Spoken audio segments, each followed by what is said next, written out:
एक बार की बात है, किसी नगर में अपनी 3 बेटियों के साथ एक विधवा स्त्री रहती थी। जवानी में ही उसके पति गुजर गए और 3 बेटियों का पालन पोषण करने की जिम्मेदारी उस अबला नारी पर आ गई थी। अपनी बेटियों को लेकर वह विधवा नारी कहा जाती। बेटियों को अकेला छोड़कर वह कोई काम भी नहीं कर पा रही थी।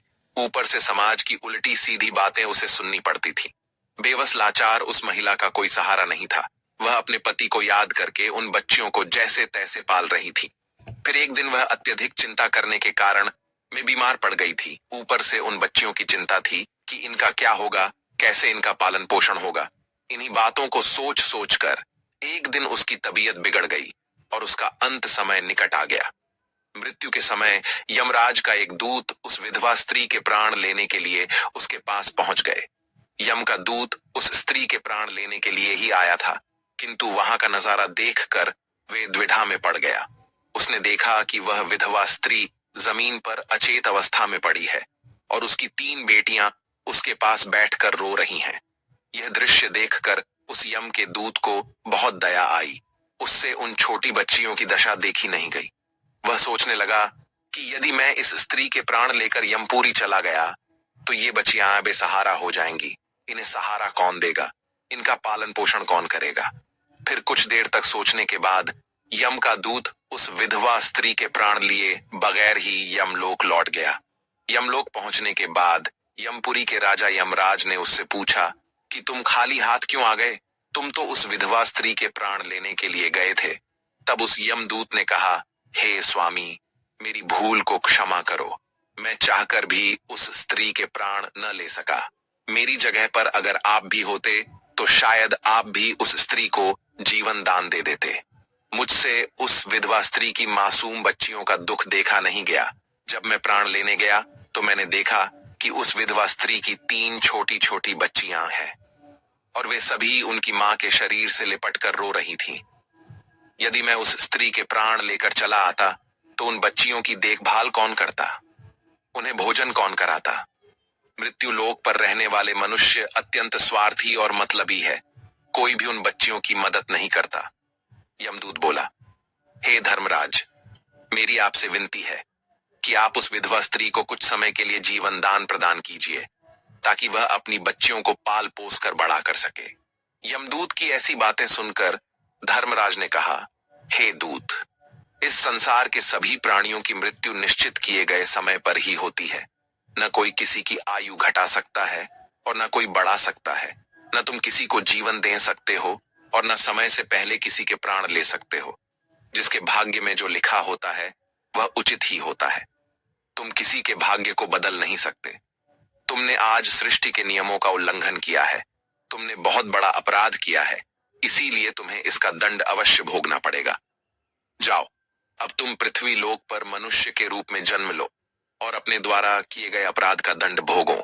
फिर उस यमदूत ने कहा, हे प्रभु, धरती लोक पर से मेरा उद्धार कब होगा और कैसे होगा? तब धर्मराज कहते हैं, हे दूत, धरती पर जाकर जब तुम 3 बार अपनी मूर्खता पर खेल खिलाकर हंस लोगे तब तुम्हारा उद्धार हो जाएगा। दोस्तों, इतना कहकर धर्मराज ने उस दूत को धरती पर धकेल दिया। वो धरती लोक पर मनुष्य शरीर में आ चुका था। उसके शरीर पर वस्त्र नहीं थे। मृत्यु लोक का एक नियम है कि जब कोई मनुष्य जन्म लेता है तो उस समय वो नग्न होता है। इसीलिए वो निर्वस्त्र ही एक सड़क के किनारे ठंड में पड़ा था। फिर वहीं से एक मोची गुजर रहा था। वह मोची ठंड से बचने के लिए अपने बच्चों को कपड़े लेने जा रहा था। रास्ते में ठंड में एक नग्न व्यक्ति को देखकर उसे दया आ गई। उसने अपने बच्चों को तो कपड़े नहीं लिए, लेकिन उस यमदूत को कपड़े और कंबल खरीद कर दे दिए। वह यमदूत बोला, हे भाई, आपने मुझे कपड़े और कंबल देकर बहुत बड़ा उपकार किया है, पर मेरा ना कोई परिवार है, ना मेरे पास घर है और ना भोजन का कोई साधन है। तब मोची बोला, भाई, तुम मेरे साथ चलो, मैं तुम्हें भोजन और काम दिलाता हूँ। फिर वह मोची उस यमदूत को लेकर अपने घर पर पहुंच गया। उधर मोची की पत्नी ने देखा कि उसका पति बच्चों के लिए कपड़े लाने गया था, लेकिन लाया तो कुछ नहीं, उल्टा एक आदमी को घर पर लेकर आया है। ये देखते ही उसकी पत्नी बहुत गुस्सा हो गई और उस मोची के साथ लड़ने झगड़ने लगी। उसे भला बुरा कहने लगी। यह देखकर वह यमदूत बहुत जोर जोर से हंस पड़ा। यमदूत को हंसता हुआ देखकर वह मोची बोला, भाई, तुम हंस क्यों रहे हो? ऐसा क्या देख लिया आपने? तब वह यमदूत बोला, भाई, मेरी हंसी का रहस्य मैं आपको अभी नहीं बता सकता, समय आने पर मैं आपको बता दूंगा। फिर वह यमदूत उस मोची के घर पर रहने लगा और उसने मोची का सारा काम भी सीख लिया। वह यमदूत उस मोची के घर पर काम करने लगा और बहुत सुंदर जूते बनाने लगा। तब से मोची के जूते और चप्पल खूब बिकने लगे। मोची के जूतों की तारीफ पूरे राज्य में होने लगी। मोची भी इससे बहुत अधिक धनवान बन गया। यहाँ तक कि बड़े बड़े राजा महाराजा भी उस मोची के पास से जूते बनाकर लेने लगे। जब से वह यमदूत उसके घर पर आया था, तब से मोची की किस्मत ही चमक गई थी। उसके घर में धन की कोई कमी नहीं रह गई थी।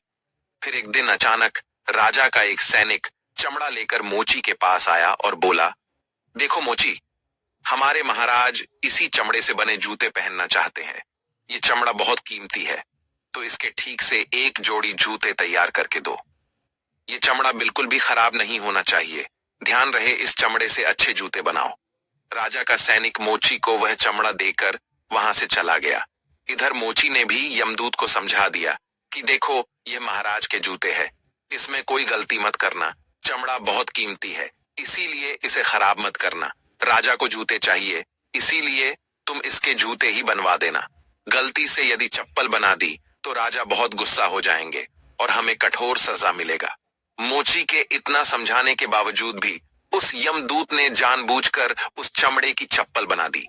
फिर जब उस मोची ने चप्पल देखी तो उसकी सांसें फूलने लगी। वह उस यमदूत को डांटने लगा, यहाँ तक कि डंडा लेकर उसे मारने के लिए दौड़ा और कहने लगा, अरे मूर्ख, ये तूने क्या कर दिया? तुझे बार बार समझाया था कि इसका जूता बनाना है, लेकिन तूने इसकी चप्पल बना दी। अब राजा हमें नहीं छोड़ेगा, तू भी मरेगा और तेरे साथ मैं भी मारा जाऊंगा। वो हमारे पूरे परिवार को सूली पर चढ़ा देगा। मोची को अत्यंत दुखी देखकर यमदूत एकदम से खिलखिलाकर हंसने लगा। उसे हंसता देख मोची बोला, अरे मूर्ख आदमी, सारा काम बिगाड़कर अब हंस रहा है। तब यमदूत ने बोला, वो देखो, जूते लेने के लिए राजा का सैनिक आ रहा है। सैनिक को देखकर मोची के हाथ पैर फूल गए कि अब यह जूते मांगेगा तो मैं कहां से दूंगा। तब तक वह सैनिक पास में आ गया और बोला, हे मोची भाई, कल मैं जो तुम्हें चमड़ा दे गया था उसके जूते मत बनाना, चप्पल बना देना, क्योंकि राजा साहब का देहांत हो गया है और यहाँ की यह प्रथा है कि मरने वाले व्यक्ति को चमड़े की चप्पल पहनाकर अंतिम क्रिया की जाती है। दोस्तों, सैनिक की बात सुनकर मोची को ऐसा लगा जैसे मरे हुए शरीर में प्राण फिर से आ गए हों। उसके हाथ से डंडा छूटकर जमीन पर गिर पड़ा और उसने यमदूत के पैर पकड़ लिए और उससे माफी मांगने लगा। यमदूत मोची की इस हरकत पर खूब जोर जोर से हंस रहा था। मोची ने पूछा, हे भाई, तुम क्यों हंस रहे हो? तब यमदूत बोला, हे भाई, समय आने पर मैं अपने हंसने का कारण बता दूंगा। फिर एक दिन के बाद मोची की दुकान पर 3 नौजवान लड़कियां एक बुढ़िया के साथ आई थीं। उन तीनों लड़कियों की शादी होने वाली थी। वे अपने लिए जूते का नाप देने आई थीं। उन लड़कियों को देखकर यमदूत ने पहचान लिया कि यह वही तीनों लड़कियां हैं जिनकी मां को ना ले जाने के कारण आज मैं अपने किए की सजा भोग रहा हूं। पर यह लड़कियां तो अब जवान हो चुकी हैं, काफी सुंदर भी हैं, किसी अच्छे घर में पली बड़ी मालूम पड़ रही है। तब यमदूत ने उस बुढ़िया से पूछा, हे माता, ये तीनों कन्या कौन है? उस बुढ़िया ने कहा कि इनकी मां बचपन में ही इन्हें छोड़कर चल बसी। इनका कोई सहारा नहीं था, तो मैंने इन्हें अपने पास रख लिया। मेरे पास करोड़ों की दौलत है, पर दुर्भाग्य से मेरा कोई नहीं है, तो मैंने इन्हें अपने पास रख लिया।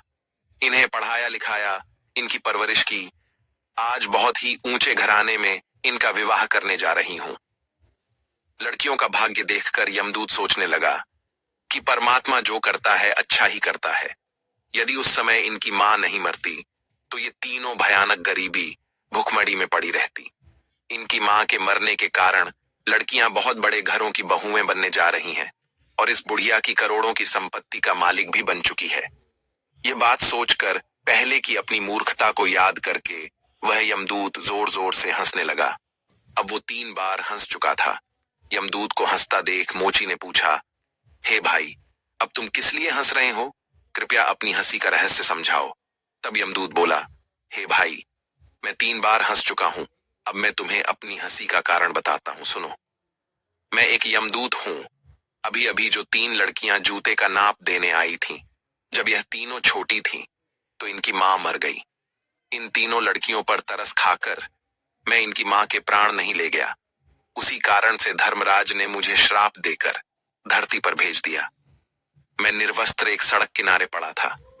तब तुमने मुझे अपने घर बुलाया। घर आकर तुम्हारी पत्नी तुमसे खूब लड़ी थी, वह भी इसलिए कि तुमने अपने बच्चों के कपड़ों के पैसों से मेरे लिए कंबल और कपड़े खरीद दिए।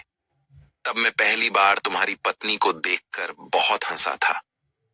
तुम्हारी पत्नी उन पैसों को देखकर दुखी हो रही थी जो तुमने मेरे ऊपर खर्च किए थे, पर तुम्हारी पत्नी उस लाभ को नहीं देख रही थी जो मेरे आने के कारण तुम्हारे घर की किस्मत बदलने वाली थी।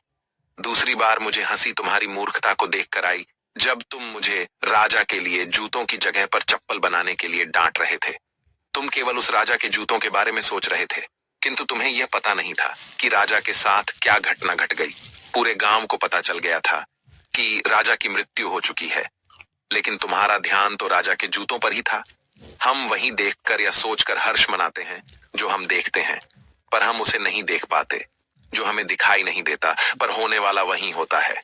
कई बार परमात्मा हमारे अच्छे के लिए, हमारी भलाई के लिए हमारे साथ कुछ बुरा करते हैं, पर हम उसी बुरे को देखकर परमात्मा को कोसने लगते हैं। हम उस अच्छे को नहीं देख पाते हैं जो भविष्य में हमारे साथ होने वाला होता है। कई बार हमारे साथ अच्छा होता है, पर भविष्य में हमारे साथ बुरा हो जाता है। उस घटना को हम नहीं देख पाते। किसी घटना के साथ अच्छा या बुरा दोनों तरह के परिणाम जुड़े हो सकते हैं। हमें हर घटना को समय की होनी समझकर चलना चाहिए। दोस्तों, अब हम आपको बताते हैं कि अच्छे लोग दुखी क्यों रहते हैं। इसके दोनों कारण यही है कि पहले तो अच्छे लोगों के साथ बुरा इसीलिए होता है कि बाद में उनके साथ कुछ बहुत अच्छा होने वाला होता है। दूसरा कारण ये होता है कि जब मनुष्य के साथ बुरा होता है तो वह ईश्वर के पास चला जाता है, ईश्वर का नाम स्मरण करता है, जिससे उसके सभी पाप और दोष मिटने लगते हैं। ईश्वर की भक्ति ही मुक्ति का सच्चा मार्ग है, जो कि केवल अच्छे लोगों को ही ईश्वर की भक्ति करने का मौका बार बार मिलता है।